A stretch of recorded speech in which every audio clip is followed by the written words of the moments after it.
Boy! Hi! Kumusta ulit mga Explorer? Ito na naman yung Dora the Explorer. Isa na lang pag-explore ang ating gagawin. Anyway, hindi ito bago. Baka yung iba napuntahan na rin ito. Pero syempre, ngayon ko lang, nadaan-daanan ko na kasi dati ito. Pero ngayon ko lang ito mapupuntahan. Ito ay ang Bukana. Dito sa Vintar, Ilocos Norte. Ito yung malapit lang din sa Umok ni Siwawer. Dito sa may Vintar Dam. Oo. Tingnan nyo, napakaganda.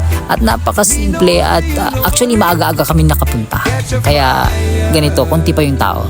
Pero meron ng tao dyan. Oh. So ito nga si kuya, siya yung nagbabantay. So ang bayad daw ay 200 pesos per table. So magdadagdag pa sila sa kabila at maglalagay na rin ng mga silong para mas maganda na rin at napaka summer vibes na yung itsura niyan. Kasi maglalagay sila ng mga dahon daw para dun sa kabila. So ito, tignan nyo mga Explorer. Napakaganda ng lugar na ito. Oh, puntahan natin at ilapit ko pa sa inyo. Ayan. Napakalinaw yung tubig. Napakalamig. At maaga pa to, actually 9 AM kami nakapunta. So sabi ko, agahan natin yung punta. At ito na nga may mga tao. May mga naglalaba rito actually. So hindi naman yung problema. Hindi naman nakakasama yun eh. So okay lang siguro. At talagang yan naman yung purpose nito. Aside sa pwede natin paliguan. Ayan, so napakaganda, napakalinis, at napakalamig ng tubig. Sino nga bang hindi mapapatalon? Ayan, lahat na kami sunod-sunod na nagtalunan. Siyempre, ayan, pati si Princess. Sunod ka na rin, Jake. Actually, nauna na si Jake. Oo. Siya yung naunang tumalon. At sabi niya, hindi naman daw malalim. Siguro pag malakas yung tubig nito, malalim talaga. Ayan, damnamin natin.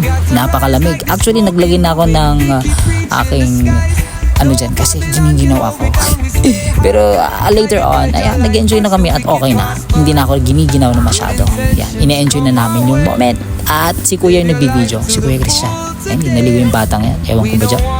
So ano pang inaantay nyo? Pag naghahanap kayo ng napakabilis puntahan at safe na puntahan, hindi mo kailangan mag-trek, eto, puntahan nyo ng Bukana mga Explorer. Okay na okay to para paliguan. Dito na part talaga ako naku-curious mga Explorer. Gaano nga ba kalalim to? Nako, gusto kong pasukin. Ang ganda ng echo, sa totoo lang. Pagpasok mo dyan sa loob. Hindi naman siya nakakatakot, pero pag baguhan ka, syempre, mangingibago ka talaga. Dito nasa loob tayo ng Bukana, yung parang tatil nabasa ng tubig. Ganda ng sound. Nakakatakot pero okay naman. So eto na nga, nang matapos na kami maligo mga Explorer, ayan, nagdagsaan na mga tao, may naglalaba at naliligo na. Ay talaga nang marami nang dumadayo rito. Sige, bye-bye! Yo, step out the door, feel your blessing.